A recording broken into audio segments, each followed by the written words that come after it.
छापा सोनिक और फिर से स्वागत करती हूँ मैं आप सभी का AFP में। देखिए, आज हम लेकर आए हैं 2 डायरीज और इस डायरी में कुछ क्वेश्चंस हैं। अब देखते हैं कि जो हमारे नेक्स्ट गेस्ट हैं वो किस डायरी को चूज करेंगे। और इसमें काफी सारे क्वेश्चंस हैं जो उनके लिए काफी शॉकिंग भी हो सकते हैं। तो मिलवाती हूँ मैं आपको जल्द ही।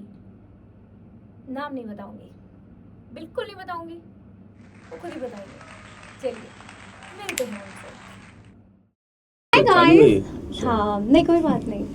हाय गाइस, मैं हूं नैना छापरा सोनिक। फिर से मिल रही हूं मैं अपने ही नहीं हमारे शो में AFP। तो मैं आपको कहने वाली थी ना हमारे साथ कौन है। मैंने नाम नहीं बताया था, तो नाम और अपना जिक्र, इंट्रोडक्शन यही देंगे। नमस्कार, मेरा नाम है वीर गुर्जर और मैं इनके शहर से हूँ, ग्वालियर से। मैं एक एक्टर हूँ और अभी कुछ बनने की तैयारी कर रहा हूँ। ये एक्टर के साथ साथ स्पिरिचुअली भी बहुत बहुत एक्टिव हैं और इनको आप इनकी पर्सनालिटी पे मत जाइए। इनको बिल्कुल आप देख के नहीं कह सकते हैं, बट ये उतनी नॉलेज रखते हैं जितना आई थिंक लोग योग एंड ऑल लाइक काफ़ी कुछ साल निकल जाते हैं लोगों को उस तक पहुंचने के लिए। तो मैं उस बारे में भी बात करूंगी। अब मेरे पास 2 डायरीज हैं क्योंकि हमारे पॉडकास्ट में कुछ नया ऐड ऑन किया है मैंने। ये 2 डायरीज हैं, BTS की और एक not all those who wonder are lost.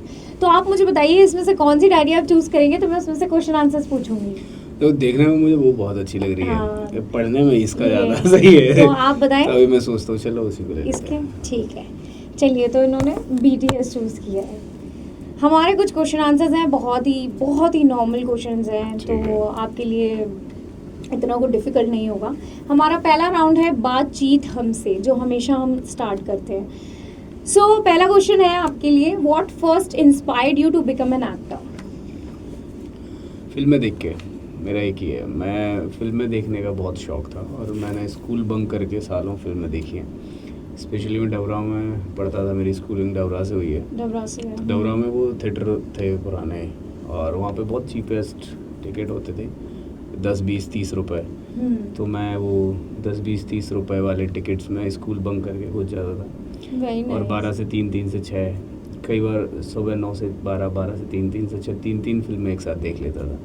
तो वो जो शौक था फिल्म देखने का, वहाँ से लगा कि यार मैं क्यों नहीं वहाँ पे ऐसे ही। वेरी नाइस यार, very nice. Tell us about your journey from your first project to where you are today. मैं एक बार I am sorry to cut you, एक बार ये देख लूँ ये चालू तो है ना, क्योंकि पता चले पिछली बार की तरह। हाँ चालू है।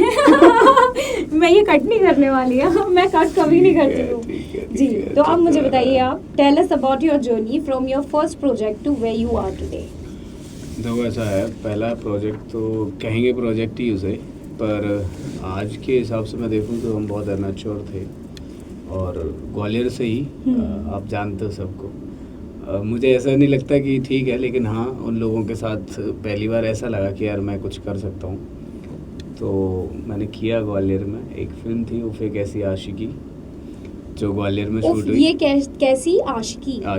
अर्जुन अनुज श्रीवास्तव जी के साथ। हाँ जी, तो ऐसे ही बस मैं तो वर्कशॉप में चला गया था। मैं कंपटीशन क्लासेस करता था उस टाइम पे, तो मैं एग्ज़ाम की तैयारी कर रहा था और ऐसे ही मेरा एक दोस्त था, है भी अभी भी, तो उसने गाने दिए थे उसके लिए और उसने गाने भी वो ऐसे ही बनाए थे। उसके पापा नहीं रहते तो उसने पापा को याद करके कुछ गाने लिखे, वेद शर्मा, वेद भाई। हाँ।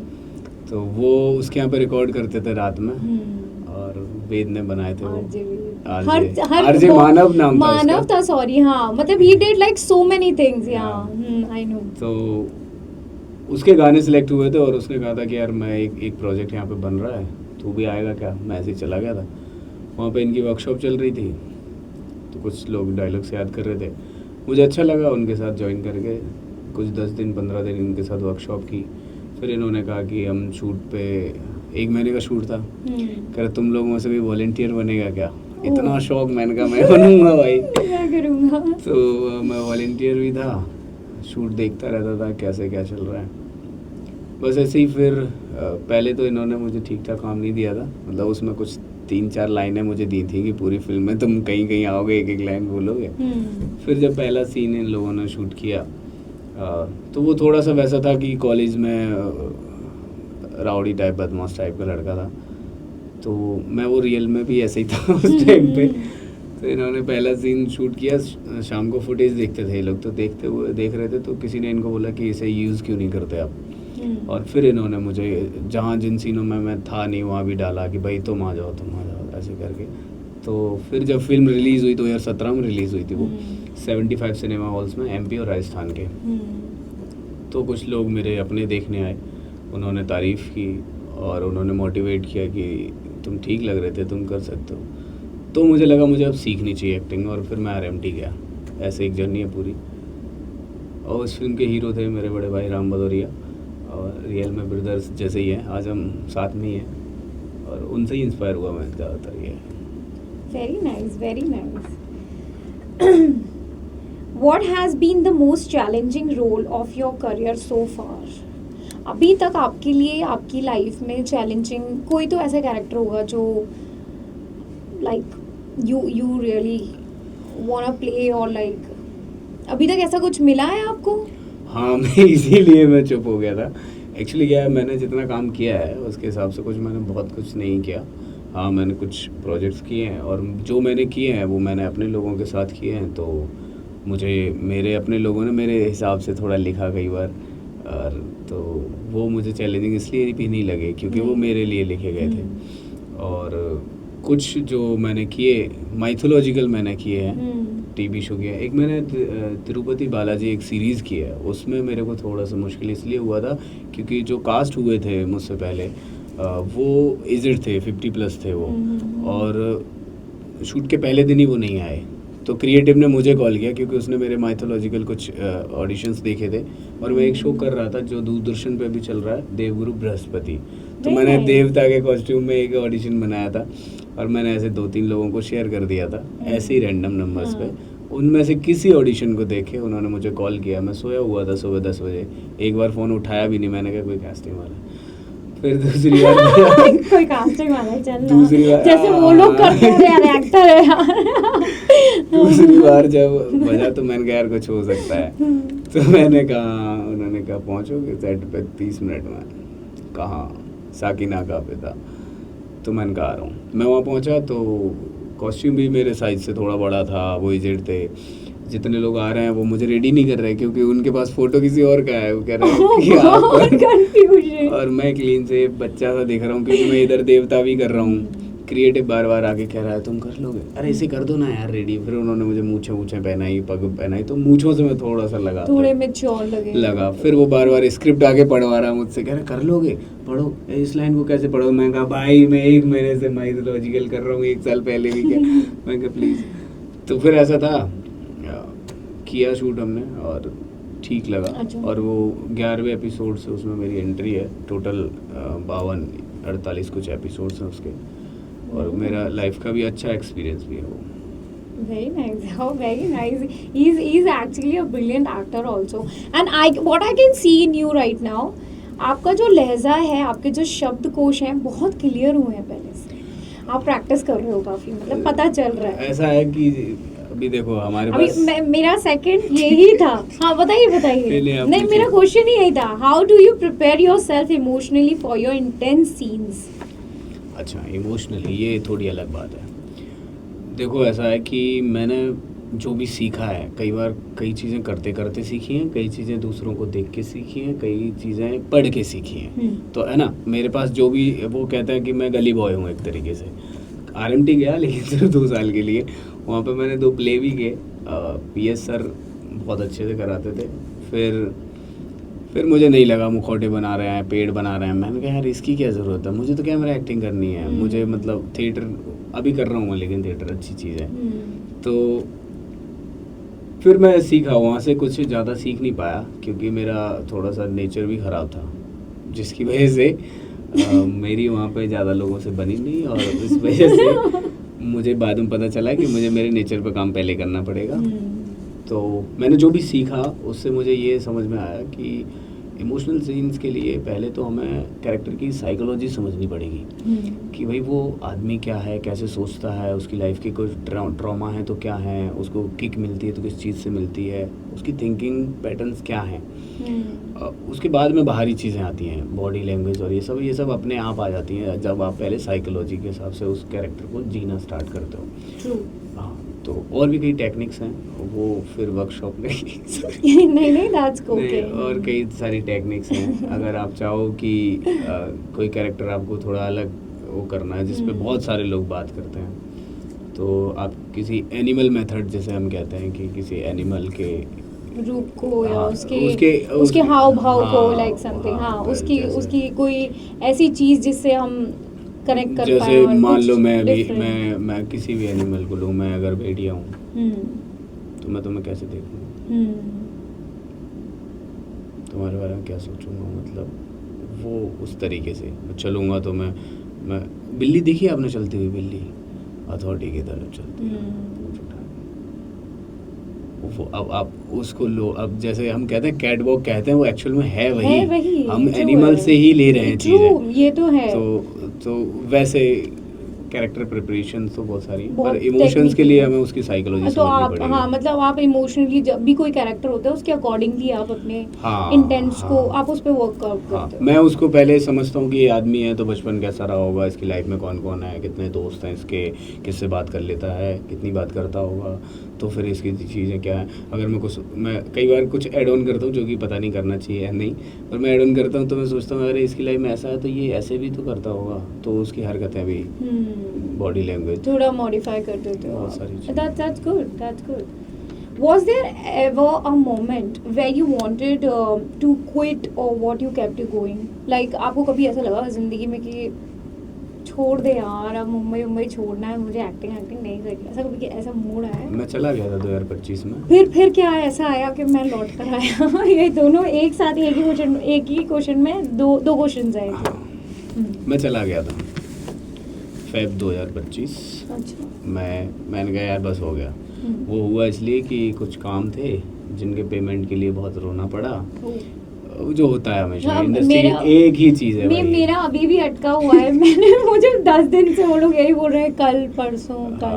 और मेरा ऐसा था कि और टीडीएस बोल के भी काट लेते हैं। हाँ, मेरा ऐसा था कि पहले कुछ दिन बोल के लॉक किया और फिर वो दिन बढ़ गए। दिन ऐसे नहीं बढ़े कि उन्होंने शूट डेट्स बढ़ाए हों, उन्होंने ये कहा कि 10 दिन ब्रेक है, फिर 10 दिन बात करेंगे। हाँ, वो आपको पूरे मंथ के लिए बट लॉक कर लिया। मुझे 45 डेज के लिए लॉक किया था और 3 महीने से ऊपर शूट चला इनका। और उसमें मेरे 35 ही दिन हुए जिसमें आप कोई और शूट भी नहीं ले सकते। तो कुछ और नहीं ले सकते, और इतना टाइम आप कैसे मैनेज करोगे, ये शहर आपको पता है। 60 डेज फिर कहा कि आप 3 महीने तक पेमेंट मत मांगना ही मत, क्योंकि ये हमारे कॉन्ट्रैक्ट में था। हमने कहा ठीक है। उसके बाद वेट करने के बाद जब कॉल करने स्टार्ट किए तो प्रोडक्शन कह रहा है कि अरे वो चैनल पेमेंट करेगा, हमें लॉस हो गया है। चैनल तो बात ही नहीं करता किसी से। तो बहुत सारी दिक्कतें थी। फिर जिनसे वो डॉकेट वगैरह भरते हैं, अकाउंटेंट जो थे उनसे बात कर रहे हैं, तो कुछ लोग कह रहे हैं होगा, कुछ लोग कह रहे हैं कि यार वो लोग खराब है, उनसे झगड़ा नहीं कर सकते आप। मैंने कहा यार ये तो धमका रहे, मतलब मना ही कर। तो फिर दिल थोड़ा सा टूट गया। फिर मैंने कहा यार अपने पैसे के लिए, मतलब मेहनत की मजदूरी के लिए, मैं एक लाइन हमेशा बोलता हूँ कि भाई मैं मजदूरी कर रहा हूँ तो वो तो मैं भगवान से भी ले लूँगा। Very nice, I appreciate it. तो and I am also like that. मैं अपना हिस्सा जब मन करेगा मैं 100 लोगों को खिला दूंगी, लेकिन मेरा हिस्सा कोई छीन लेना या लूट ले, मुझे नहीं चलेगा। आई एम आल्सो वेरी नाइस यार, आई अप्रिशिएट इट। तो फिर मैंने लिया ले लिया, लड़के लिया, वीर ने दिखा दिया गुज्जर वाला वो। तो मैंने लिया और फिर मैंने कहा कि वो बड़ी फनी कहानी है, लेकिन मैं तुम्हें इसलिए नहीं बताऊंगा क्योंकि उसमें नाम खैर वो मैं लेना नहीं चाह रहा, बड़े लोगों के नाम। तो ऐसा है। फिर मैं चला गया था। But that's good, पेमेंट मिल गया। हाँ भाई, तो पेमेंट लेके चले गए? लेके बोल रहे थे कि अरे आप तो ठीक ठाक दिखते हो यार, अब हम और प्रोजेक्ट्स भी कर रहे हैं, क्यों नहीं साथ में करते हैं। मैंने कहा थैंक यू सो मच, पहले में ही आपने बहुत रुला दिया सर। ये छोड़ो, अरे अपन तो भाई मैंने कहा नहीं सर अब नहीं। Oh God, सही है। Which actor or filmmaker has influenced you, like the most? देखो सबसे बड़ी बात है, मैं अपनी लाइफ की बात करूंगा तो उसमें है gang of Wasseypur. Okay, very nice. सारे एक्टर, हाँ। डायरेक्टर, सब भाई उसका सब बेस्ट है। और उसी फिल्म से हमें लगा कि हमारे जैसे लोग भी आ सकते हैं, है ना। क्योंकि मैं बहुत जैसे शहर से हूँ, बढ़िया सब सही है, लेकिन हम थोड़े से देसी बैकग्राउंड से हैं। और देसी बैकग्राउंड में मतलब ये हम- सब देखा है, ये हाँ, बहुत नॉर्मल है। हाँ, तो अर्बन लाइफस्टाइल हाँ। और ये सब चीज़ों में हम एडजस्ट भी नहीं हो पाते। तो हमें लगा कि यार ये फिल्में भी बन रही हैं, थोड़ी इस तरीके की फिल्में बन रही हैं, तो नॉर्मल चेहरे, नॉर्मल लोग भी आ रहे हैं, तो फिर हम कुछ कर सकते हैं, यहाँ कुछ मिल सकता है इस तरीके से।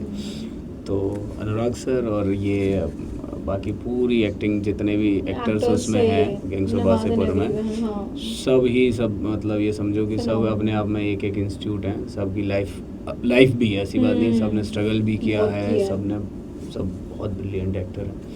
और पहले वाजपेयी साहब, वो हैं, नवाज सर हैं, बहुत सारे लोग हैं सब। तो हिमांशु धूलिया जी हैं, वो डायरेक्टर भी हैं। तो मतलब अगर अभी जैसे ग्वालियर में या कहीं पे भी आपको अगर कोई ऐसा रोल मिलता है, तो आप मतलब पेमेंट नहीं देखोगे, आप कहोगे कि मुझे। हाँ, उसके लिए ऐसा है कि देखो वो वैसा है ना कि जैसा आप चाहते हैं कि मैं ऐसा कर लूँ, तो पेमेंट जैसा कुछ होता नहीं उसमें। होता ना वहाँ पे एक एक्टर के लिए मेरा ऐसा मानना है पर्सनली कि या तो आपका मतलब ड्रीम रोल आपको मिल जाए कि जैसा आप करना चाहते हैं, जिसमें आप करना चाहते हैं, तो पेमेंट जैसी कोई चीज़ ही नहीं आती सामने। या फिर आपको मजबूरी में करना पड़ रहा है, ज़बरदस्ती का डायरेक्टर कुछ भी बता रहा है, तो वहाँ पे आपको लगता है कि यार कम से कम घर ही चल जाएगा।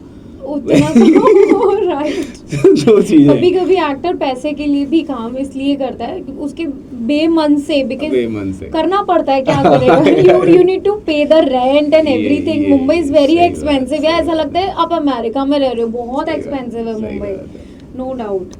How do you balance your personal life with the glamour of this industry, of the industry?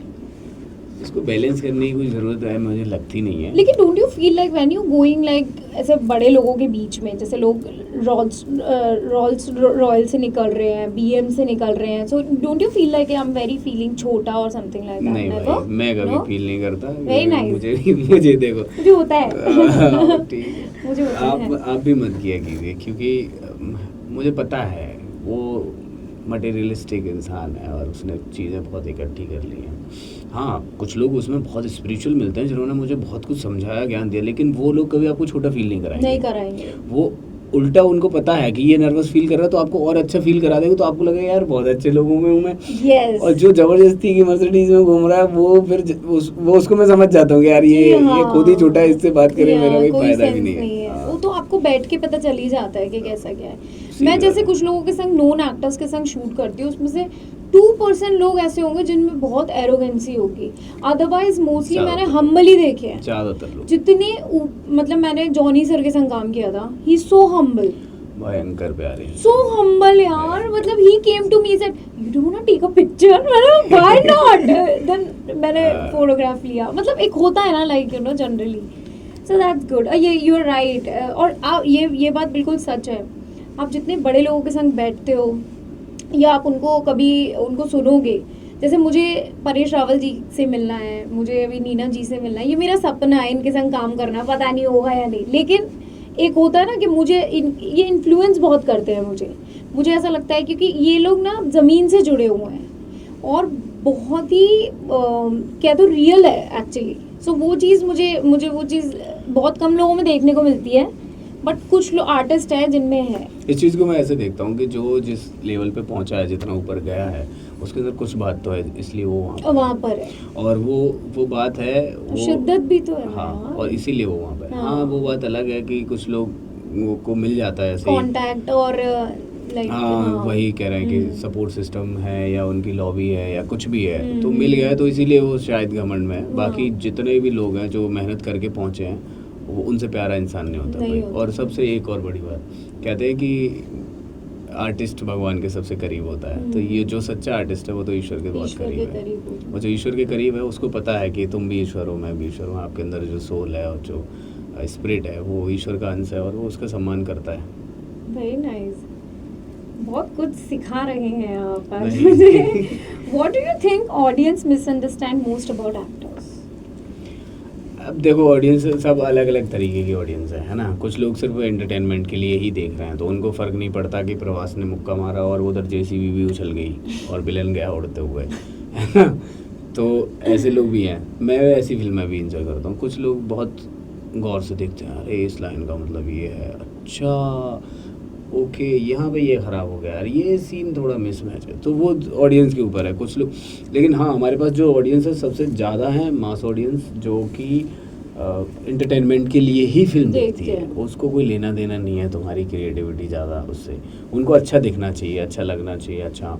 और इमोशनल लोग भी हैं, तो इमोशंस के साथ जो लोग खेल रहे हैं, जो मेकर्स हैं, वो उनको ज़्यादातर वो कर लेते हैं। जैसा इस टाइम पे हमारे यहाँ पे सनातन संस्कृति को सब लोग प्यार करने लग गए हैं, पता नहीं जो सोए हुए थे वो भी जाग गए। तो अब ऐसी फिल्में जो कहीं ना कहीं हमारी संस्कृति से जुड़ी हैं या हमारे किसी गॉड से जुड़ी हुई हैं, जैसे एक नरसिम्हा अवतार एक फिल्म थी, तो वो AI से बनी हुई फिल्म और 200 करोड़ पहुंच गई।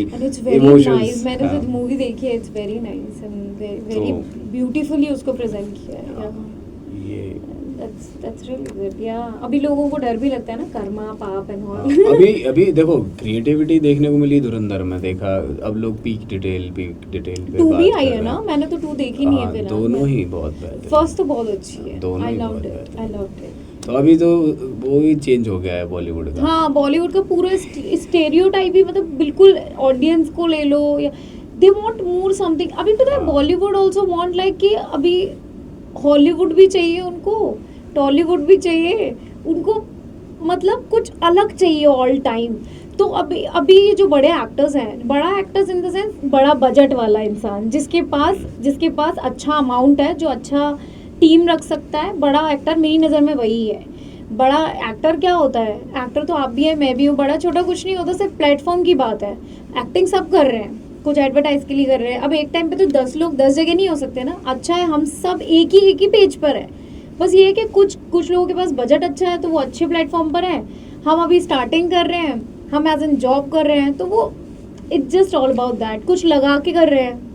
एज ए प्रोड्यूसर तुम देखोगी मुझे कि मैं अगर वीर को ले रही हूँ और इसको इतने पैसे दे रही हूँ, तो क्या ये इतने लोग थिएटर तक ला सकता है जिससे इसको जो पेमेंट कर रही हूँ वो और कुछ मेरी मेकिंग का खर्चा निकले। पर आज की डेट में प्रोड्यूसर्स का डिफरेंट हो गया है। मेरा जो सोचना है, मैं जिन लोगों के साथ उठ बैठ रही हूँ, उनका क्या हो गया है ना कि जैसे कि आपको कास्ट करना है, मैं आपसे पैसा कमाने के लिए नहीं कर रही हूँ कास्ट, मैं ऑडियंस को ग्रैब करने के लिए कर मैं रही हूँ। उसी की बात करूँ, इतने लोग लेके आ सकता है क्या थिएटर तक ऑडियंस? तो वो मुझे पसंद करते हैं क्या? पर अभी ये हो गया ना कि आपने अगर कुछ ऑडियंस आपकी खुद की है तो इट्स ओके, इट्स फाइन, मेरे लिए प्लस पॉइंट है। जैसे कि अभी किसी को भी बोलना नहीं चाहिए, बट जो नोन एक्टर है उनको एक्टिंग के लिए जो इन्फ्लुएंसर्स है उनको फॉलोअर्स देख के ले रहे हैं, तो उसमें जो एक्टर्स है ना, उनका जो माध्यम है वो बहुत चूजी और बहुत ही कम हो गया है, जिस वजह से एक्टर्स की जो वैल्यू हुआ करती थी वो ऑलमोस्ट धीरे धीरे घटती जा रही है, एंड दैट्स रियली बैड।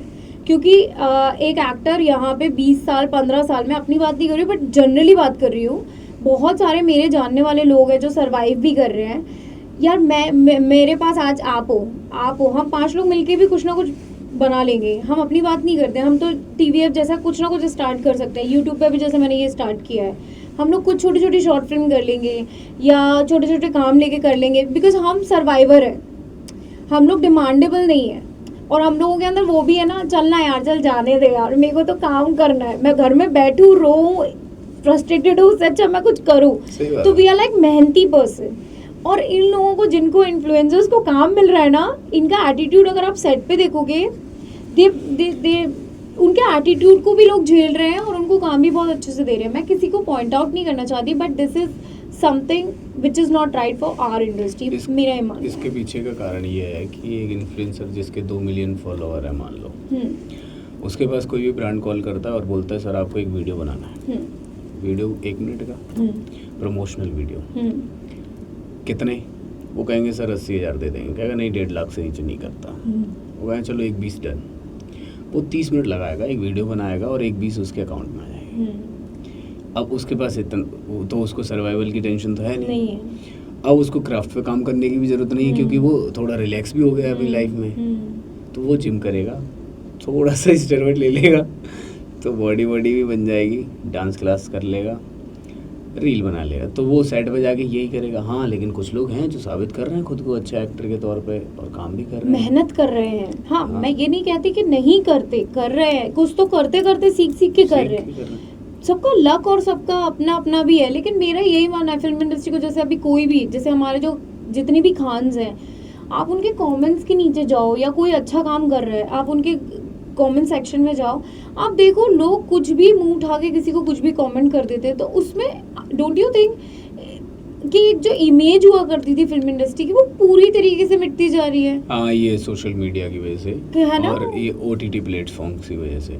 अब आप ये देखिए कि पहले थिएटर में ही हीरो देखने को मिलते थे, और फिर कहीं आ गए किस शहर में तो भाई लोग जो जमा हो गए और फैन पागल हो रहे हैं। अभी उनकी इंस्टाग्राम खोलो वो क्या खाया उसने आज, ये भी तुम्हें पता चल गया। हाँ, तो उसकी वैल्यू कम हो गई वैल्यू, कम हो गई। उसने अपने आप को इतना ओपन कर दिया, हाँ, और ये कंपटीशन के चक्कर में जनता और सब मिक्स हो गए, सब मिक्स है ना, इसलिए अब यहाँ पे जो एक्टर नहीं, यहाँ पे that's जो okay. एक्टर काम कर रहे हैं, भले 10 साल से कर रहे हैं, वो अपने शहर जाएं वापस, वहाँ पे किसी एक लड़के ने बस यूट्यूब पे इंस्टा पे गाली देना स्टार्ट कर लिया होगा, बस गाली दे के वीडियो बना रहा, वो उसके फॉलोअर हो गए मिलियन। हाँ भाई, अब लोग उसको स्टार की तरह ट्रीट कर रहे हैं। तुम शादी में बैठे हो, तुम्हें घेर के 10 लोग बैठे हुए थे, जैसे ही वो आया ये 10 गायब, अब तुम्हें भी अपनी इज्जत बचानी है। भाई मैं भी आया, हेलो दोस्त कैसे हो, क्योंकि उनको पता नहीं है, वो कहते क्या एक्टर, ये भी तो एक्टिंग ही तो करता है। You need to tell people nowadays that I am into acting, है ना, ऐसा है। नहीं, आप उनको भी पता है कि ये भी एक्टिंग में है, लेकिन दिख तो वो ज्यादा रहा है ना, उसकी हर रोज एक नई ला जा रही इंस्टाग्राम पे भाई, हंसते भी लोग उनके। हाँ, वो ज्यादा फन दे रहा है, राइट।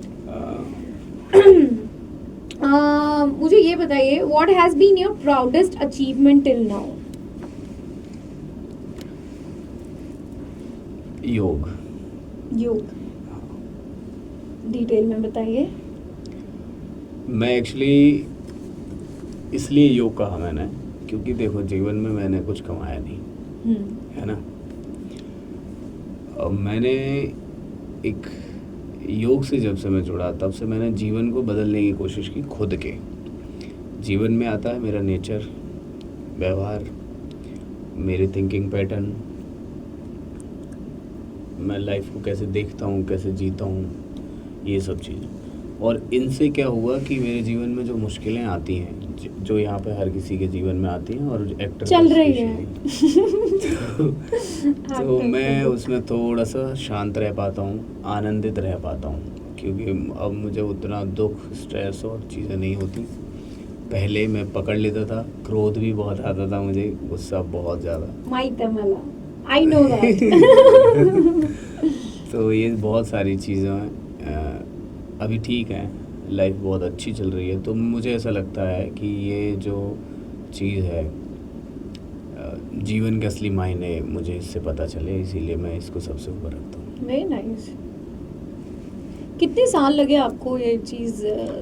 देखो, मैं ये नहीं कहूँगा कि मुझे सब पता चल गया है, अब मैं सर्वोपरि हूँ। भाई साहब, ये अथाह सागर है, हो सकता है मेरे इसमें हाथ में कुछ बूंदें या थोड़ा सा इसका पानी आया है, और मैं तो इसमें डुबकी लगाने का प्रयास करूँगा जीवन भर। तो थोड़ा बहुत जितना समझ आता जा रहा है उसके हिसाब से। So you do meditation, chanting, ये सब ऐसा कुछ? मंत्र ये जापम? ये सब मतलब नहीं, ये सब प्रोसेस है वहाँ पहुँचने की। अच्छा, वहाँ कहाँ पहुँचने की? हाँ, कहाँ पहुँचने की, खुद को समझने की, जिसका नाम हम कहते हैं अध्यात्म। अध्यात्म का अर्थ अध्ययन, आत्मा का, स्वयं का अध्ययन। स्वयं का अध्ययन क्यों पूछ रहे हो क्वेश्चन, पूछ रहे हो क्यों? मुझे बताओ क्यों? स्वयं का अध्ययन इसलिए, यत पिंडे तत ब्रह्मांडे, जो इस शरीर में है वही यूनिवर्स में है। यूनिवर्स को समझने के लिए साइंस है और टेक्नोलॉजी, और साइंटिस्ट बहुत कैलकुलेशन कर रहे हैं, और वो बहुत लेंदी और महंगा काम है। तो अच्छा। अपन कर सकते हैं स्वयं का अध्ययन, ट्रू, है ना। जो कि हमारे यहाँ पे ऋषि मुनि करते आते थे। उनको किसी इक्विपमेंट की आवश्यकता नहीं होती थी, वो स्वयं का अध्ययन करते थे। ध्यान बहुत लोग करते हैं, रोज़ कर लेते हैं, और लोग मुझे मिलते भी हैं जो बोलते हैं कि मैं ध्यान करता हूँ 15 मिनट। मैं कहता हूँ ठीक है भाई साहब, ऐसा है कि ध्यान तक पहुँचने से पहले जान तो लो कि हाँ कि करना क्या ध्यान है, क्या है, क्या है मतलब कहाँ जाना चाह रहे हो, वो मार्ग तो पता हो हाँ, आपको। तो सबसे पहले वो एक प्रोसेस है, यात्रा है, जिसमें आप जानते हैं कि मैं शरीर हूँ, फिर ये लेवल पे अभी जो थॉट आया ये मेरा मन का है, फिर मैंने इसको कैलकुलेट किया, ये मेरी बुद्धि है, और उसके बाद मैं मेरे डेटा में जो स्टोर है, मैंने लाइफ में जो देखा सुना समझा है, उसके माध्यम से ये थॉट आया। कारण क्या था थॉट का, मेरे दिमाग में जो भी विचार आया उसके पीछे का कारण क्या था। तुमसे इंस्पायर है, मतलब यार बाहरी किसी मित्र से, मेरे आसपास के एनवायरनमेंट से इंस्पायर है, या मेरे किसी स्मृति से, मेरी जो मेमोरी है उसमें से कहीं से आया है। तो उस तरीके से धीरे धीरे धीरे धीरे आप एक दिन स्वयं तक पहुंच जाते हैं, और फिर आप आनंदित होते हैं। फिर आपको ये लगता है कि ये सब जो हो रहा है लाइफ में या मैं कर रहा हूँ, ये मैं इसलिए बात कर रहा हूँ क्योंकि सत्यान्वेषी के जो राकेश साहू सर हैं गुरु जी, वो कहते हैं कि एक एक्टर को योगी होना चाहिए। अच्छा, हाँ, वेरी नाइस। और वहाँ पे वो रिहर्सल से पहले थोड़ी देर आपको ऐसी बॉक्स ब्रीथिंग और ऐसी कुछ टेक्निक्स करते हैं जिससे आप शांत हों, और उसका लाभ जब लाइफ में पता चला तो पता चला कि ये बहुत अच्छी चीज़ थी, और ईश्वर की कृपा से इससे जुड़ गया मैं। क्योंकि एक एक्टर जब सबकॉन्शियस माइंड से एक्टिंग कर रहा होता है तो वो जो आपने कहा था कि इमोशनल सीन आपको करना नहीं पड़ता, वो होता है। और जब कॉन्शियसली हम करते हैं तो सिर्फ डायलॉग्स बोल रहे होते हैं। तो इसलिए भी योग ही ज़्यादा बड़ी चीज़ हुई, क्योंकि योग से मुझे ये लाइफ भी अच्छी लग रही है और इसमें करने में अच्छा लग रहा है, कर पा रहा हूँ। Very nice. और आप ये भी मानते हैं, मैं पूछना चाहती हूँ आपसे कि क्या आप ये मानते हैं कि जब हम इंटेंशनली, या फिर ये कह लें कि बहुत आजकल क्या है, ओटीटी या मूवीज़ में फिर भी टाइम देते हैं एक्टिंग करने के लिए, ओटीटीज़ में नहीं देते। आपके पास बहुत कम टाइम होता है, आप रिहर्सल के लिए आपके पास 15-20 दिन होंगे, जब आपको लुक टेस्ट से पहले ऑडिशन शूट पे जाने से पहले है ना, आपको 10-15 दिन का टाइम मिलेगा। तो क्या आपको ये चीज़ फील होती है कि जब मैं सोच के कई बार जाता हूँ, होता कुछ और है, तो इंटेंशनली कभी आपके संग ऐसी चीज़ होती है कि आप कर रहे हो अपने मन से, मर्जी से, और आपको डायरेक्टर बोल रहा है नहीं आपको ये नहीं करना, आपको ये करना है, फिर आप क्या करते हो? ऐसा बहुत बार होता है, 80% यही होता है। ये हमारे साथ इसलिए होता है क्योंकि अभी हम वहाँ तक पहुँचे नहीं हैं जहाँ पे लोग आर्ट की वैल्यू करते हैं। ये वो लोग हैं जिनको आर्ट से कोई लेना देना नहीं है, ये छाप रहे हैं, इनको टारगेट मिला हुआ है, ये भाई सब डायरेक्टर अभी प्रमोट होके आए हैं नहीं हाँ मैं सच बोल रहा हूँ, बुरा लगा यार सर तो सॉरी मत लेना मुझे अगले किसी प्रोजेक्ट क्योंकि मुझे पता है आप कुछ करने दोगे नहीं, तो कोई मेरे पहुंचने का मतलब नहीं है। और हो सकता है मैं कुछ ऐसे बोलूं कि सर अगर ये व्यक्ति तो ये था, फिर ये इससे ऐसा क्यों बोल रहा है, तो पता चले आप कहेंगे डॉक्यूमेंट साइन किया, मैं कहूँगा सर किया, मैं बोलता हूँ आप कर लीजिए बात करते हैं। ऐसे लोगों के साथ ऐसे ही हो रहा है। ट्रू। मेरी आवाज़ तो आ रही है, मैं बहुत धीरे बोल रहा हूँ। हाँ यहाँ पे तो आ ही रही है ना, सॉरी मैं एक बार वो देख कर आती हूँ चालू क्योंकि क्या है ना, बंद ना हो जाए। चलिए बहुत अच्छा हुआ, सही कहा आपने। मेरे साथ अभी रिसेंटली क्या हुआ, मैंने 4-5 शूट किए, अब मैं उनको सामने से कॉल कर रही हूँ चैनल वालों को कि यार मुझे पेमेंट दे दो तो अभी वो मुझे 1 वीक से टाले जा रहे हैं। बहुत बड़ा अमाउंट नहीं है बट मेरे लिए बहुत बड़ा है इस वक्त। तो मुझे ऐसा लगता है कि कभी कभी आर्टिस्टों को जो रुका के रखते हो, क्या मिलता है यार, आत्मा को तुम कोस रहे हो, मतलब पता है। और एक चीज और होती है, आपका कहीं और मन नहीं लगता जब तक पेमेंट नहीं आता यार। हमें बहुत उम्मीदें होती हैं है ना, सच बात कि यार इतने, एक तो 7-8 दिन में इतने खर्चे, ऊपर से फिर चीजें लगती है यार थोड़ा सा कुछ आ गया तो कम से कम मैं कुछ तो एटलीस्ट रिलैक्स। इंसान क्या क्यों कर रहा है काम घर तो इसके लिए घर तो चला रहा है ना भाई। पहले हम सोचते हैं काम आ जाए, फिर काम आने के बाद सोचते हैं कि अब पैसा आ जाए। पैसा मतलब पैसा भी बड़ा मुश्किल है, पर हम ये सोचते हैं कि या तो आप हमें काम से संतुष्ट कर दो, पैसा कम दे देना, हमें चलेगा, हम कुछ दिन प्रोटीन शेक नहीं पिएंगे भाई, सस्ती जिम ज्वाइन कर लेंगे कोई दिक्कत नहीं, और इससे ज्यादा क्या ही कर सकते हैं। या फिर आप पैसा इतना दे दो कि हम जिम में जाके सो जाएं, कोई दिक्कत नहीं है। हाँ भाई, और फिर बट आपको नहीं लगता कि आज भी, आपको कितने साल हो गए मतलब मुंबई शिफ्ट हुए? 10 साल हो गए। अब 10 साल हो गए अच्छा मैंने उस टाइम जो बात बोली थी।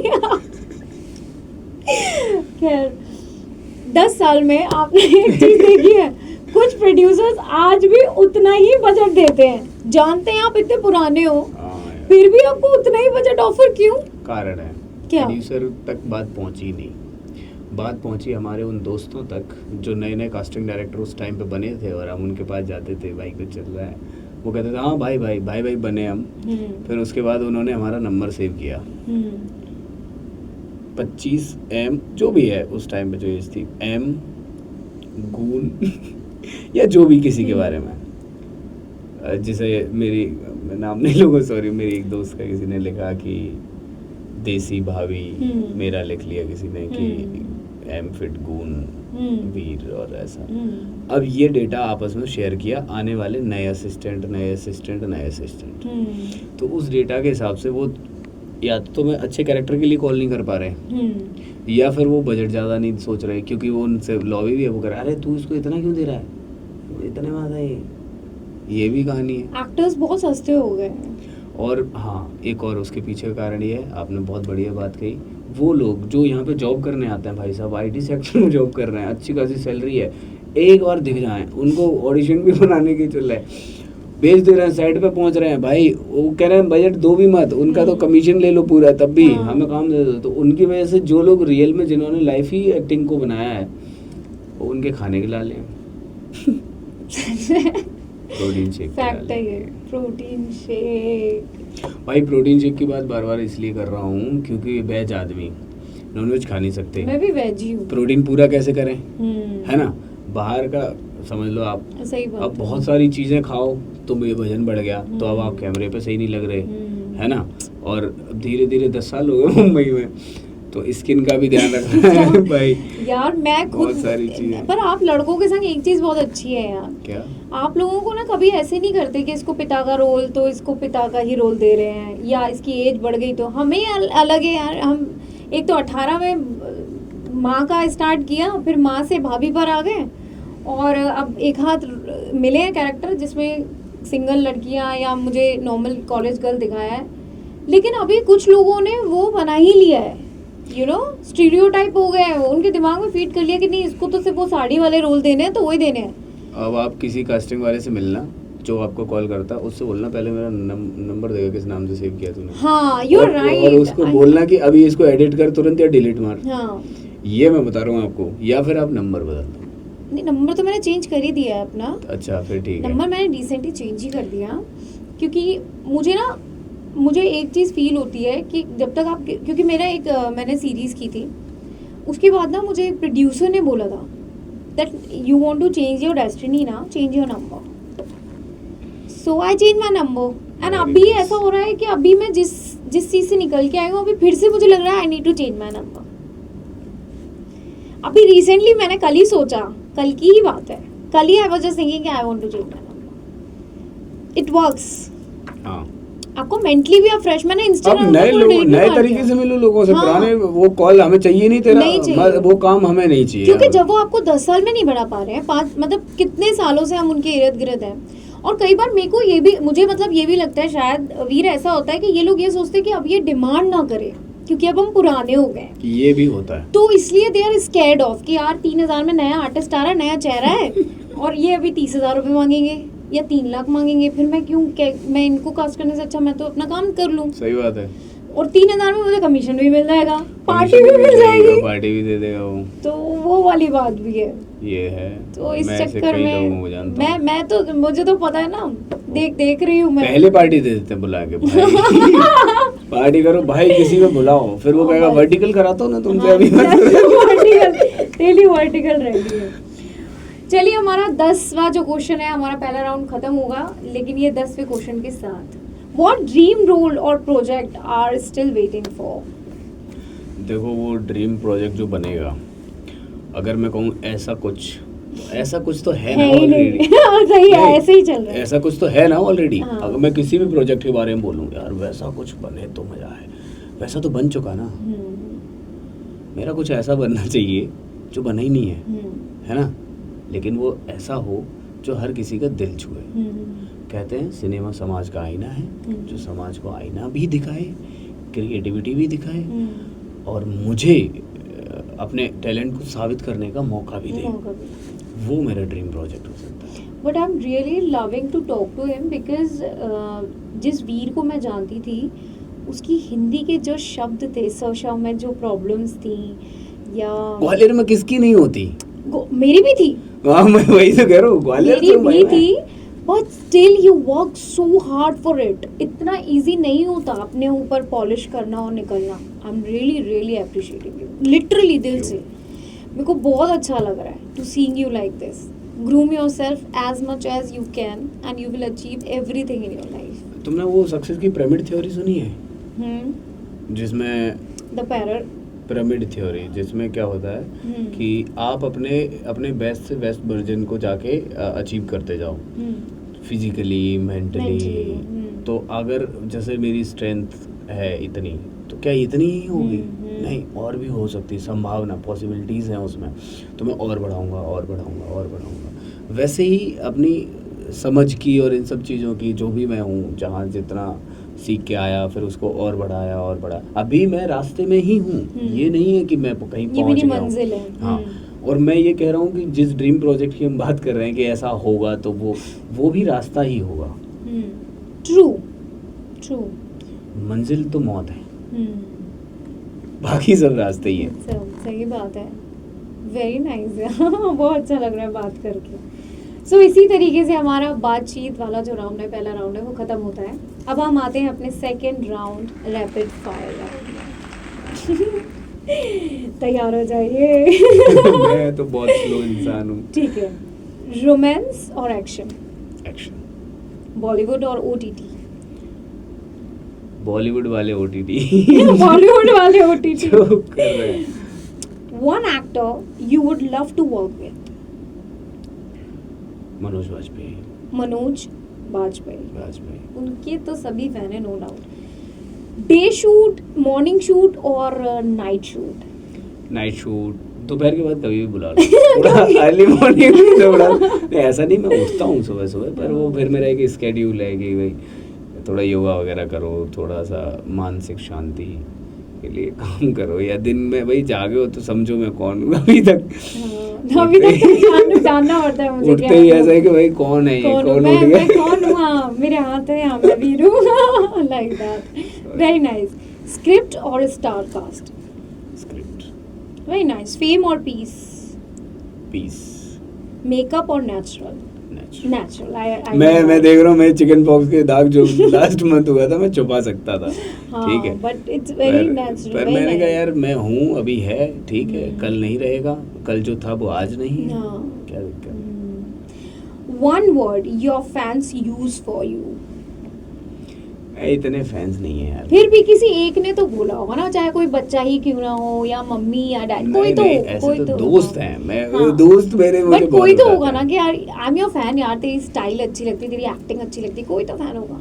तो मतलब कैसा वर्ड? नहीं तो कोई तो बोलता होगा ना यार यू आर हीरो या समथिंग, कुछ तो ऐसा वर्ड बोलता होगा। मेरे भाई, मैं बोलता हूँ क्लियरली, मेरे भाई मेरी डेली स्टोरी लगाते हैं। मेरे जितने भी दोस्त हैं भाई, कभी भी उनका मन होता है मेरी स्टोरी लगाते हैं, मैं उसे रिमेंशन करता हूँ, वो बढ़िया सोच के अपने हिसाब से गाना वाना सेट करके लगाता है।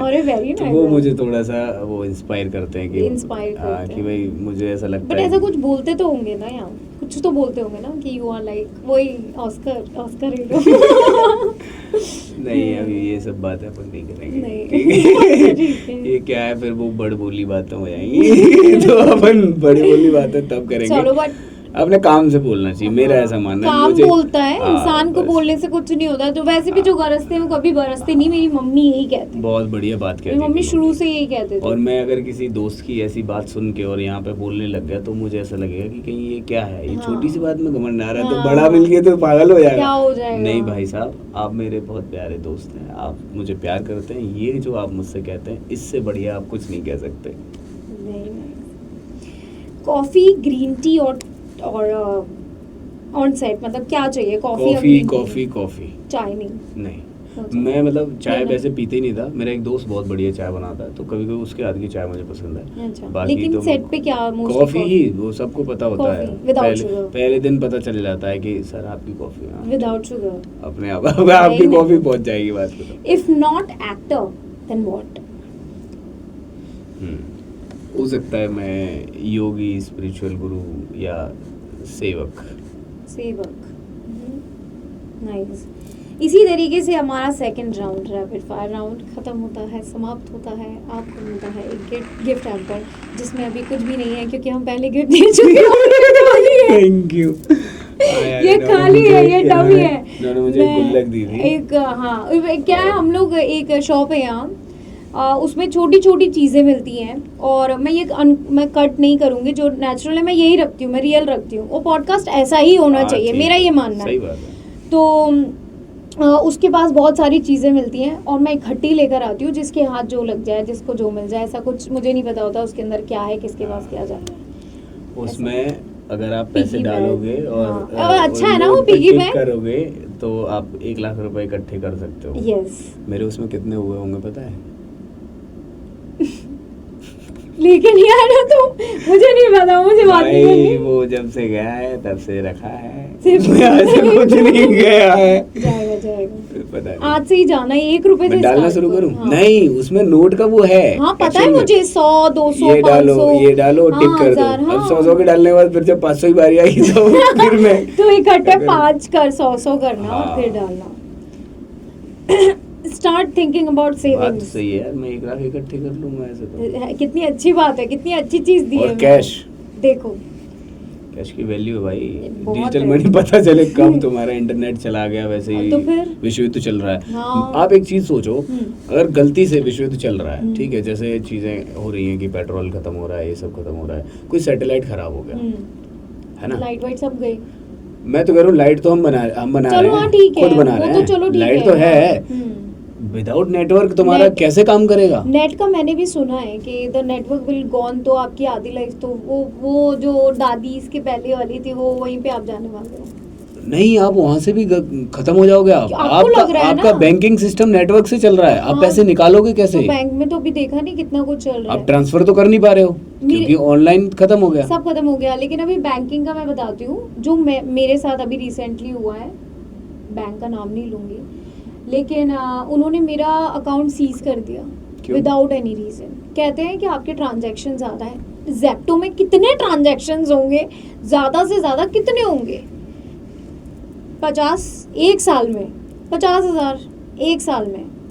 1000-2000 का सामान आता है जेप्टो से, मतलब 1000 रुपए हो जाते हैं यार, बच्चे हैं ठीक है, सब हाँ, आना ठीक जाना, है, ये वो हाँ, आप ठीक है। आप इकट्ठे देखोगे तो 50 बहुत लगते हैं, लेकिन साल में साल आपको भर पता भी बहुत नहीं बड़ी चलेगा। बात है, 12 महीने जेप्टो होते हैं। पता ही नहीं चलता। 12 मुंबई महीने होते हैं। हाँ, और हाँ। मुंबई इज वेरी, मतलब आप अगर कोई चीज मंगाते हो तो वो 1000 से सही कम बात नहीं ये है, आती, लोगों का महीने 2 महीने में हो जाता है। हो जाता है। हाँ। तो मैं 50,000 से था, एक इससे ज्यादा नहीं होगा। अब उनका ये कहना है कि आपका बहुत बड़ा ट्रांजैक्शन हुआ है, इसमें ना उन्होंने रिटर्न में बोला है, ना ही वो कुछ मेरे जो अकाउंट में पैसे थे वो भी जाओ सीज चेक कर करो। लिए, सब करवा दिया।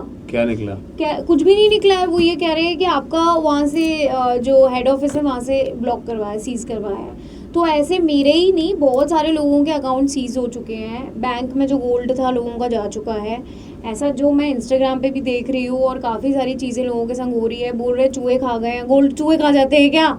लोगों के पेपर्स रखे थे, तो लोगों फिर के साथ कितनी सारी आपने चीज़ें हो रखा रही है। क्यों था भाई? तो सिक्योरिटी की आपका क्या मतलब क्या है, लेकिन अभी बैंक भी उस चीज़ के लिए हाथ उठा चुकी है। अब भी रूल बनाया है इन्होंने, जो निर्मला जी हैं उन्होंने रूल बनाया है कि आपके जो भी पैसे हैं या जो भी आप होगा, आप जो अकाउंट को ले जाएंगे, क्योंकि आप उनके नॉलेज में आएंगे सारे अकाउंट, तो आप इस चीज़ के लिए कैसे लड़ोगे, किससे लड़ोगे, कहाँ जाओगे? सिस्टम से ही लड़ो। सिस्टम, अब पर सिस्टम से तब लड़ोगे ना नहीं जब लड़ सिस्टम पाओगे, कोई है ही नहीं लड़ ना। पाओगे। अब मैं एक बहुत बड़ी बेकार बात कर दूंगा, फिर वही बात हो जाएगी।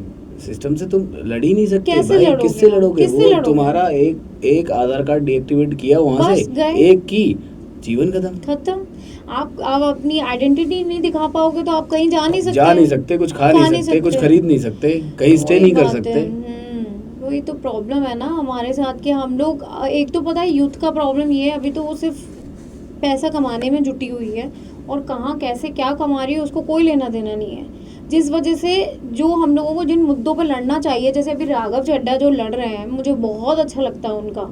जो भी आप उनके क्वेश्चन आंसर देखोगे या उनके जो मुद्दे रहते हैं, वो इतनी एक्यूरेट गरीब इंसान के लिए वो लड़ रहे हैं। हालांकि वो भी पॉलिटिशियन है तो कुछ कह नहीं सकते, लेकिन अभी तक तो उनके मुद्दे मुझे जिस दिन पहली बार उन्होंने बोलना स्टार्ट किया था ना, हाँ, मैं और मेरे एक भैया हैं, राम भैया, तो हम बात कर रहे थे। राम भैया बोले अब देखिए बीजेपी में आएगा। मैंने कहा क्यों?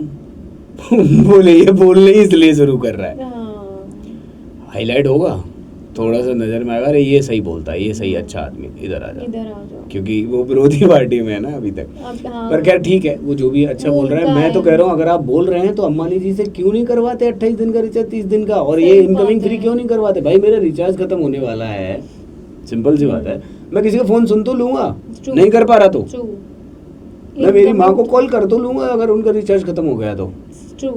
वो भी तो मैं ही करूंगा ना रिचार्ज, जब वो मुझे बोलेंगी कब? जब फोन ही रिचार्ज ही खत्म हो गया तो मुझे पता ही नहीं चल रहा। नहीं पता चलता। तो आप बोलिए अंबानी जी को, कुछ चीजें तो उन्होंने की है। नहीं बोल पाएंगे, कैसे कर दीजिए? 28 दिन का 30 करवाओ और ये इनकमिंग फ्री करवाओ। मैं मान लेता हूँ बीजेपी में आ गए आप, सरकार में भी है, सरकार आपकी भी है, अंबानी जी भी आपके ही है, करवा दो। नहीं भैया होगा 28 दिन का क्या है? 30 दिन तो मान जाता हर महीने फैब्रिक एक महीना, पूरी साल में एक महीना खा गए आप। सही बात है। आप 12 महीने का बता के 11 महीने में, ये तो सरासर तो इसी हिसाब से तो चल रहा है ना यार, तभी तो बड़ा आदमी बड़ा बन रहा है और छोटा आदमी और छोटा। ये एक्चुअल में सही बात ही है। बाकी देखो कुछ लोग कहेंगे कि ये फालतू की बात है, पर मैं यही, मुझे तो बिलीव होता है इस बात पे कि हम जा रहे हैं वो गुलामी की तरफ, कि कुछ लोग सिर्फ गुलामों की तरह काम करेंगे और गिने चुने कुछ लोग शासन करेंगे। बस पहले एक टाइम था जब पावरफुल शासन करते थे, जिनके पास ताकत ज़्यादा होती थी, फौज ज़्यादा होती थी। उससे पहले बुद्धिजीवी लोग भी थे, उसके बाद सॉरी बुद्धिजीवी लोगों ने शासन किया कि भाई इनको भी समझाओ, इनको भी समझाओ, तो वो एक शासन बढ़िया था। अभी पैसे वालों का शासन है, हाँ, तो जो गुलाम है वो गुलाम की तरह रहेगा। वो रहेगा। जो लोग उस कैटेगरी में शिफ्ट हो चुके हैं, जो पैसे वाले एक लेवल को क्रॉस कर चुके हैं, वो सेफ हैं, बाकी सब की ऐसी तैसी खराब। मैं वही तो देख रही हूँ कि जितनी बड़ी पोजीशन पे है, चाहे कोई भी हो, वो तक आज की रेट पे मतलब सर के नीचे कर रहा है। और जो कुछ नहीं है ना, पढ़ा लिखा है ना, कि कुछ उसने अचीव किया है लाइफ में, ना उसको नॉलेज है, बस वो कैसे तैसे पहुंच गया अपने लक्ष्य से, या ये मान लो पैसे से, पीढ़ियों का खेती बाड़ी सब बेच बाज के कहीं जैसे तैसे नेता बन गया है, या कुछ बन गया है, या कुछ भी कोई ऑफिसर बन गया है। वो इंसान उसको चला रहा है जो बहुत पढ़ा लिखा है। और वो सच में ये गुलामी, मतलब आपस में, एक तो घर में, मैं तो बोलती हूँ वीर, घर से ही शुरुआत होनी चाहिए। सही, हमने अपने घर वालों को ही इज्जत नहीं देनी, अपने घर वालों को ही उस तरीके से ट्रीट करना है, और घर की बातें बाहर जाती हैं, जिसकी वजह से सारी चीज़ें हो गई ना। समाज, मेरे को कभी नहीं लगता, कभी भी आज की डेट में बोलूँगी, मुझे 1% नहीं लगता कि मैं अकेली रहती हूँ। मुझे ऐसा लगता है पूरा समाज हमारे घर में रहता है। हर किसी की लाइफ में देख लो, हर किसी को हर किसी की लाइफ के बारे में पता होगा। पहले के ज़माने में ऐसा होता था, इवन गीता में लिखा गया है, जब तक आप किसी को कुछ नहीं बताते तब तक किसी को कुछ नहीं पता चलता। और ये सत्य है, चाहे कितना भी कोई कुछ बोल देगा ना, आप तब तक एक्सेप्ट नहीं करोगे जब तक आप नहीं बोलते, मतलब दुनिया एक्सेप्ट नहीं करेगी। अभी ऐसा हो गया है कि इंसान ऐसा हो गया कि हाँ भाई मैं तो ये कर रहा हूँ, तेरे को क्या करना, मैं तो ये ऐसा, मतलब उसको ना इज्जत की पड़ी है ना समाज की पड़ी है। समाज उसके घर में घुस के कुछ भी कर रहा है। पूरे सिस्टम ही पूरा इतने गंदी तरीके से हिला हुआ है ना। फिल्म इंडस्ट्री का क्या होगा, हमारा क्या होगा, मैं तो कभी कभी सोच के पागल हो जाती हूँ। कैसे सही राह पे लेके जाएंगे हम सबको, तो कैसे होगा? दो बातें अभी आपने जो बताया उसमें 2 बातें निकल के आती हैं। पहली बात पे बात करते हैं। पहली बात यह है कि आपने कहा कि जो बिल्कुल पढ़ा लिखा नहीं है वो ऐसे पढ़े लिखे लोगों को वो दे रहा है ना, ऑर्डर दे रहा है। ये एक समाज का सिस्टम है। आपको समझना पड़ेगा कि सबसे पहले एक लेयर आती है जो लोग शरीर से स्ट्रांग है, ठीक है, जिसे हम बोलते हैं शारीरिक बल शक्ति। ऐसे लोगों को ऑपरेट करते हैं वो लोग जो दिमाग से स्ट्रांग हैं, बुद्धि बल वाले लोग, जिनकी आप बात कर रहे हैं कि जो बहुत पढ़े लिखे हैं, IAS IPS इसी कैटेगरी में आते हैं। जो शरीर से स्ट्रांग है वो हमारे सिपाही हो गए, है ना। तो इनको ऑपरेट कौन कर रहा है? जिसने IAS IPS UPSC ने इनको खड़ा नहीं किया, जिसने UPSC क्रैक किया है, बहुत पढ़ा है, यूपीएससी क्रैक करने के लिए कंपटीशन क्लास अरे है, बहुत ठीक है, बहुत तो वो बहुत उसको पढ़ाई करनी बहुत कुछ पड़ती पता है, सब कुछ पता है, वो इन लोगों को चला रहा है। है। पर इस व्यक्ति को चलाने वाला जो नेता है हम्म। वो इसलिए चला पा रहा है क्योंकि उसके पास संगठन बल है, हाँ, उसके पास बहुत सारे लोग हैं। लोग बहुत है, इनकी एकता। अब ये आदमी भले पढ़ा लिखा नहीं है, कुछ नहीं जानता, हम्म, पर इसको मैनिपुलेशन आता है, हम्म, ये पब्लिक के इमोशन से खेल सकता है। देखो कंट्रोवर्सी वाली बात हो जाएगी, पर अभी भाषाओं को लेके बहुत बवाल चल रहा है, कितना चल रहा है यार, ठीक है, नो सेंस है ना। लेकिन ये इसलिए चल रहा है क्योंकि यहाँ के जिस जगह पे भी मैं हूँ, मान लो मैं अपने क्षेत्र में भी चला लूँ भाषा की बात, हाँ, तो मुझे पता है कि मेरे लोगों को अपनी भाषा से प्यार तो होगा ही होगा। हाँ। अब मैं इनको इकट्ठा कैसे करूँ, क्योंकि सामने वाली पार्टी भी वो उनको भी वोट जा रहा है, तो मैं अपने लोगों को भड़काऊंगा, तुम्हारी भाषा को, तुम्हारी माँ को ये बोला जा रहा है और ये यहाँ पे रहेंगे, ऐसा करेंगे। ये लोग इमोशनल हैं, इनको खुद नहीं पता इनका यूज़ हो रहा है, यूज हो रहा है। जो जा रहा है ना भाषा के पीछे लड़ने मारने, ये बहुत शिक्षित व्यक्ति नहीं है, ट्रू है ना। मैं मानता हूँ कि भाषा हमारी माँ है, माँ बोली है, उसका सम्मान है, पर ये नहीं है कि जिसे मेरी माँ की बोली नहीं आती उसको अधिकारी नहीं है जीने का या मैं रहने ये का कहूँगा कहीं। कि भाई मुझे भी तेरी माँ की बोली से प्रेम है, तो तू मेरी माँ की बोली से भी प्रेम कर ले, बात खत्म। ये नहीं है कि ये कंपलसरी है, ट्रू, सिंपल सी बात है, भाषाओं का सम्मान है हर इस जगह हिसाब से तो यार कोई अभी जैसे चाइना जाएगा तो we need to learn first. China नहीं जाएगा, ठीक है। मैं कह रहा हूँ ग्वालियर में हर 30 किलोमीटर पर लैंग्वेज चेंज होती है। हाँ, बुंदेली, वो हाँ, अपने यहाँ पे बुंदेली बोली बुंदेली जाती बोलते है, हैं। ब्रज भाषा बोली हाँ। जाती है, भिंड और मुरैना में ब्रज बोलते हैं, दतिया में बुंदेली बोलते हैं, ग्वालियर में खड़ी बोली बोलते हैं। हर 30 किलोमीटर पे व्यक्ति अलग पिटेगा, अलग बोलते हैं। क्या ब्रज बोल, सब उधर वो कहेगा तुम बुंदेली काहे नहीं बोल रहे, तो उधर अलग कहानी, समझ, हर 30 ट्रू किलोमीटर पे। True true. अब यहाँ मुंबई में तो हर कोई रहता है यार, हाँ। फिर ऐसे तो आपस में सब खड़े हो खड़े जाएंगे रहते हैं। कि नहीं तू मेरी बोल मैं तेरी बोलूंगा, तभी दोस्त रहेंगे। खैर it's a big big topic. तो हमारा ये राउंड भी खत्म हो गया है। अब हमारा जो थर्ड राउंड है, मैं चाहती हूँ कुछ क्वेश्चंस हैं, 5 क्वेश्चन से ज़्यादा नहीं है, पर उससे पहले मैं चाहती हूँ आप यूथ को, जनरेशन को कुछ ऐसा मैसेज दें जो आप अपनी तरफ से कहना चाहते हैं और उनको इंस्पायर करना चाहते हैं, बोलना चाहते हैं ऐसा कुछ करें लाइफ में और बने अच्छे व्यक्ति। देखो यूथ और जनरेशन की बात की जाए, सब बहुत समझदार हैं। क्या रहा होगा जो- ना मन में, मेरे को मालूम है। जो जेनजीज हैं, मेरे छोटे भाई जितने भी हैं, अभी तो अल्फा भी आ गया हाँ, है। ये बहुत फास्ट हैं, इनके अंदर बहुत ऊर्जा है, एनर्जी है, रिस्पेक्ट नहीं है, पर उसको बैलेंस नहीं कर पा नहीं रहे कर पा रहे हैं। बैलेंस इसलिए नहीं कर पा रहे हैं क्योंकि ये बहुत फास्ट और स्पीड में चल रहे हैं। जब हमारी स्पीड हमारी कंट्रोल से बाहर होती है, चाहे हम कार चला रहे हैं, कार बाइक कोई चला भी, रहे हैं, कंट्रोल से बाहर स्पीड होती है, तो कई बार हमारा कंट्रोल छूटता है। और इस वजह से मैं देख रहा हूँ कि मेरे छोटे भाइयों में, मेरी बहनों में, या जितने भी जो 2000 के बाद या पैदा हुए, इन लोगों में थोड़ा सा डिप्रेशन ज़्यादा है, चिड़चिड़ापन Anxiety, ज़्यादा हो गया है, डरते हैं। मैं कई बच्चों से ऐसे मिला हूँ, वो एग्ज़ाम का इतना लोड अपने दिमाग पे ले लिया है कि वो पढ़े जा रहे हैं और डर रहे हैं कि मैं फेल हो जाऊँगा, पता नहीं मुझे क्या होगा। क्लियरिटी की कमी थोड़ी सारी, क्योंकि ये सारी चीज़ें आती है सबूरी से। आपके हाथ पे एक टैटू है साईं राम, और उनके यहाँ नीचे लिखा रहता है श्रद्धा और सबूरी। ये 2 पॉइंट अगर आप सीख लें जीवन में और इनको अप्लाई कर लें कि ईश्वर पे श्रद्धा रखें, अपना काम करते रहें मेहनत से, और सबूरी रखें, पेशेंस सबसे बड़ी पावरफुल चीज़ है, पेशेंस।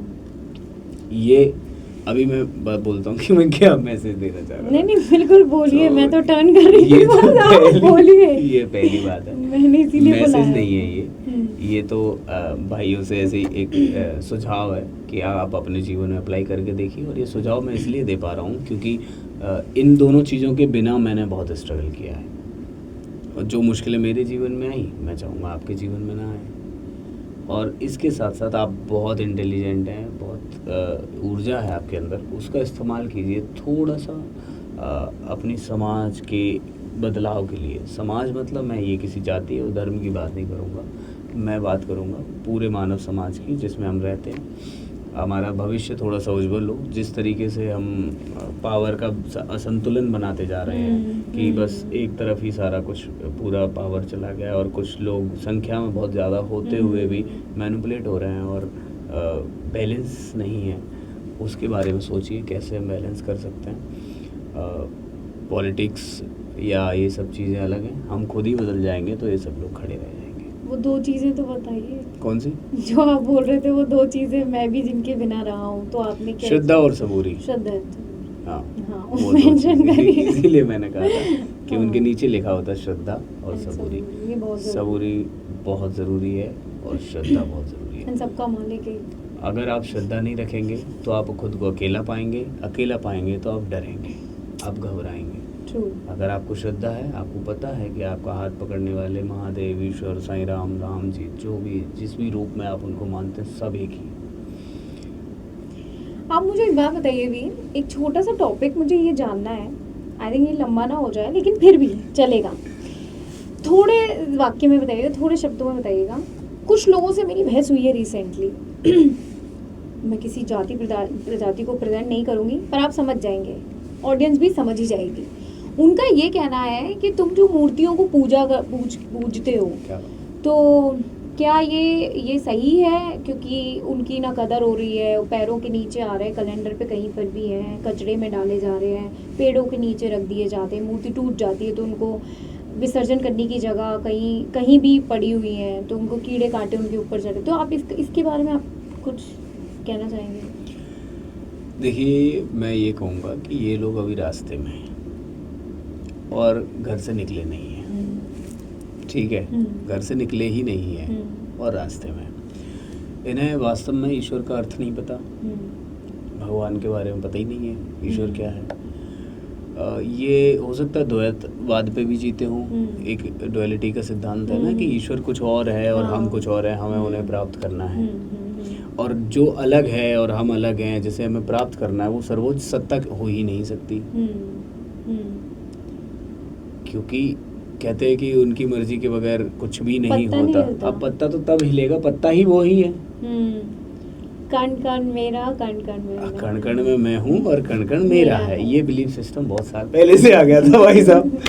तो जब ये इस बारे में सोचा गया कि हाँ, सब कुछ उनका ही है, यूनिवर्स वही है, इसको समझने के लिए अगर आप कश्मीरी सैविज्म की तरफ जाएंगे तो आपको 36 तत्वों के बारे में पता चलेगा और परा लेवल से लेके कैसे सृष्टि की संरचना हुई है और हम कैसे बने हैं, वहाँ तक उस चीज़ को समझने का आपको वो मिलेगा। तो आप फिर समझ पाएंगे ईश्वर वास्तव में है क्या। बात आती है मूर्ति की। मूर्ति की बात जाकी रही भावना जैसी, प्रभु मूर्त देखी इतने तैसी, एक चौपाई है रामायण में, रामचरितमानस। उसका अर्थ ये है कि वो उस व्यक्ति का इमेजिनेशन है जिसने मूर्ति बनाई है। ईश्वर को उसने वैसे देखा।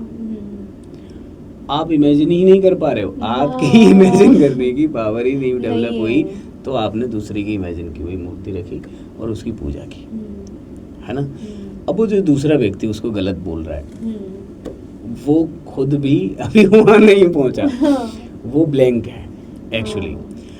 मैं ये कह रहा हूँ कि मान लो मैं कम समझदार हूँ, मैं उतना इमेजिन नहीं कर सकता, मुझे नहीं ज्ञान मेडिटेशन और इन सब चीज़ों का, मैंने आज स्वयं का अध्ययन नहीं किया, आध्यात्म नहीं किया, क्योंकि मैं अपनी रोटी कमाने में लगा हुआ था। मेरा परिवार भूखा रह सकता है अगर मैं सब कुछ छोड़ के वैराग्य लेके स्वयं का अध्ययन करने निकल जाऊँ हिमालय, तो मेरे परिवार को कौन पालेगा। तो मैंने एक आस्था बनाई उस मूर्ति में। जैसे सबसे पहले किसी ने शिवलिंग बनाया था। शिवलिंग मतलब शिव जी का प्रतीक।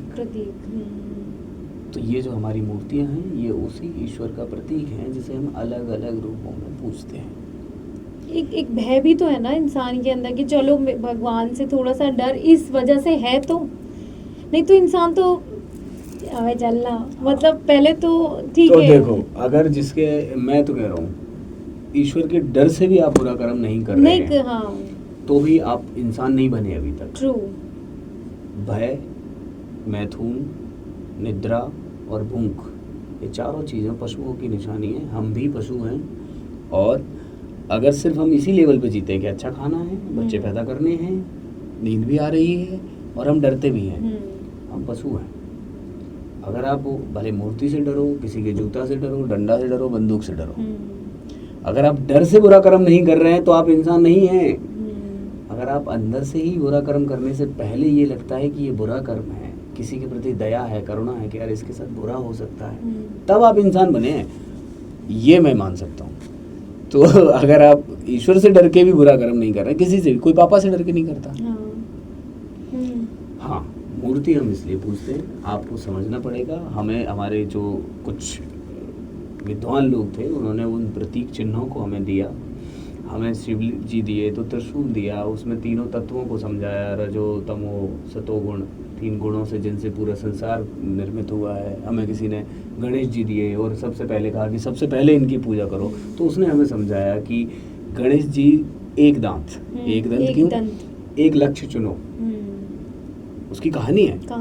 अब आप या तो आप किसी हमारे बच्चे से बात करके आए हो तो वो बेचारा नहीं समझा पाया, नहीं बता पाया, है ना, या आपको खुद को कुछ पता नहीं है। तो एक दंत इसीलिए बताया कि लाइफ में अगर आप 10 जगह भटकोगे तो आपकी ऊर्जा का फ्लो 10 जगह बढ़ जाएगा और एक भी कार्य उतनी शक्ति से नहीं कर पाओगे जितना एक करोगे। तो पहले उन्होंने कहा कि एक लक्ष्य चुनो, श्री गणेश किया हमने इस काम का, हमने ये लक्ष्य चुना। अब सुनो, उनका वाहन क्या है, मूसक, चूहा। चूहे की तरह छोटे छोटे चरण में उस चीज को काटते रहो जब तक कंप्लीट न कर लो। मतलब जरूरी नहीं है कि आपको पहला कदम ही बड़ा रखना है, छोटे छोटे कदम रखिए अपने लक्ष्य की तरफ, और उसके बाद आपको क्या मिलता है, प्रसाद मिलता है सफलता का, और रिद्धि सिद्धि आपके साथ होती है। ये है उसका मतलब। अब हर चीज के बारे में कोई कहेगा घंटे का क्या, सब चीज में साइंस सब है। चीज का, और वो साइंस इसलिए डाली गई क्योंकि जिससे हमारा वैदिक दिनचर्या कहते हैं इसको, वैदिक जीवन शैली, वो ऐड की गई, जिससे बहुत सारी रिसर्च के बाद ऐड की गई। बहुत छोटी छोटी चीजें छुपी हुई हैं, बड़ी बड़ी चीजें छुपी हुई हैं छोटी छोटी चीजों में। एक और एग्जांपल अब दे ही देता हूँ, बात चल रही है तो। सत्यनारायण की कथा क्या है उसमें, सत्य, नारायण तो है ही, सत्यम शिवम सुंदरम, सत्य ही शिव है, सत्य ही नारायण है, ईश्वर ही सत्य। लेकिन उनका, हाँ आप मुझे बताएं, सत्य चित आनंद, ईश्वर का उल्लेख ही हम ऐसे करते हैं। ईश्वर को हम बोलते हैं कि जो सत्य है और जो चित्त का आनंद है, मतलब आनंद स्वरूप सत्य ही ईश्वर है। सत्यनारायण की कथा एक एक्चुअल में वैक्सीन का काम करती थी हमारे लिए। पहले क्या हुआ, हमारे पास 4 वेद थे, फिर उनको समझाने के लिए हमने 18 पुराण बना लिए। अब बहुत ज़्यादा डेटा हो गया, उसके लिए हमें बच्चों को बचपन से समझाना पढ़ाना है, 25 वर्ष की उम्र तक एक ऐसा सिस्टम था। धीरे धीरे समाज और बढ़ी तो सिस्टम बिगड़ने लगा। अब हर व्यक्ति तक अब वो ज्ञान कैसे पहुंचाएं वेदों का, वो कैसे दर्शन पहुंचाएं सारे। तो फिर हमारे पास एक लास्ट में बची श्रीमद् भगवद गीता, जिसमें श्री कृष्ण ने सभी वेदों का, सभी फिलॉसफी, जितने भी दर्शन है, सब योग, सब समझा दिया कि भाई आप अपने जीवन में ये कर लो। अब ऐसा सिस्टम आया कि लोगों के पास इतना समय भी नहीं है कि पूरा श्रीमद् भगवद गीता को पढ़ सकें। और कुछ लोगों ने दुष्प्रचार भी कर दिया कि यार गीता पढ़ा रहे हो बच्चे को, कल कहेगा कि सब आत्मा है, कौन बाप कौन माँ, रामायण पढ़ा। रामायण बहुत अच्छी चीज़ है, और रामचरितमानस तुलसीदास जी ने इतना बढ़िया लिखा है, घर घर पढ़ा जा रहा है। सत्यनारायण की कथा इसलिए 10,000 ऋषियों ने मिलके बनाई है वो एक छोटी सी किताब, और उसका अर्थ है, उसमें एक ही बात समझाते हैं, लीलावती कलावती की कहानी है, जिसमें आपने संकल्प लिया सत्यनारायण कथा करने का, और किसी ने आके बताया कि तुम्हारा पति आ गया, तो वो संकल्प छोड़ के और पति को देखने गई तो वहाँ पे पति डूब गए। और यह ऐसा क्यों, उसमें सिर्फ एक ही चीज़ बताई कि आप अपनी संकल्प शक्ति बढ़ाइए, आपने जो कार्य हाथ में लिया है उसे कंप्लीट कीजिए, उसके बाद दूसरे काम की तरफ जाइए। जीवन में सफलता का मूल मंत्र ये था सत्यनारायण कथा का मतलब। लेकिन बस बात यही है कि लोग मतलब समझे बगैर परंपरा की तरह फॉलो कर रहे हैं। हाँ, कुछ लोग सोचते हैं कि इससे हमें घर, पैसा, दौलत मिल जाएगा, इसलिए हम कर रहे हैं। एक्चुअली जो मैं जब भी हमेशा सत्यनारायण की कथा मेरे घर होती है तो मैं अलग अलग पंडितों से, जितनी भी अलग अलग आते हैं, मैं सबसे वही जानने की कोशिश करती हूँ। तो कुछ लोगों ने जो मुझे अलग अलग, जिन लोगों ने अर्थ बताए हैं, मुझे वो जान के खुशी बहुत होती है कि चलो सबका अलग अलग पॉइंट ऑफ व्यू है, बट ठीक है, वो लोग अपने वही रास्ते में है। तो पंडित होके भी अगर वो रास्ते में है तो हम तो कुछ नहीं है अभी। देखिए, पंडित शब्द का अर्थ होता है विद्वान। पंडित मतलब शाब्दिक अर्थ समझते ना, पंडित मतलब क्या, अगर आप विद्वान हो, आप पंडित हो, तो वो व्यक्ति कर्मकांडी ब्राह्मण है। एक व्यक्ति जो पूजा पाठ कर रहा है, कर्मकांड कर रहा है, या पुजारी पूजा कर रहा है। पंडित अलग बात है, ब्राह्मण है वो और उनका काम है, तो तो उन्होंने वो कथा रटी हुई और वो कराते हैं, उनको विधि पता है कैसे करानी है। जॉब कह सकते हैं आप। क्योंकि जिन्हें एक्चुअल में पता है वो अलग की बात है, वो कहीं और की बात है। That's true. Very nice to talk with you. अब ये 5 क्वेश्चंस हैं, ठीक है। बहुत नॉर्मल है, ठीक है। आप फटाक से आंसर दे देना। ठीक है। देते और Who is that one person you are most grateful for? कोई एक ऐसा व्यक्ति है। हाँ, मेरे छोटे वाले चाचा, छोटे चाचा। क्योंकि बचपन से आज तक जीवन में जब भी अकेलापन या संकट और मुश्किलों में घिरा हूँ, तो मैंने तो कभी सोची नहीं कि चाचा से इस बारे में बात की जाए या चाचा होंगे, पर मैं जैसे ही पीछे मुड़ा हूँ तो वो पीछे हमेशा खड़े मिले पहले से ही। ये बात मुझे बहुत अच्छी लगी, लगती है अभी भी।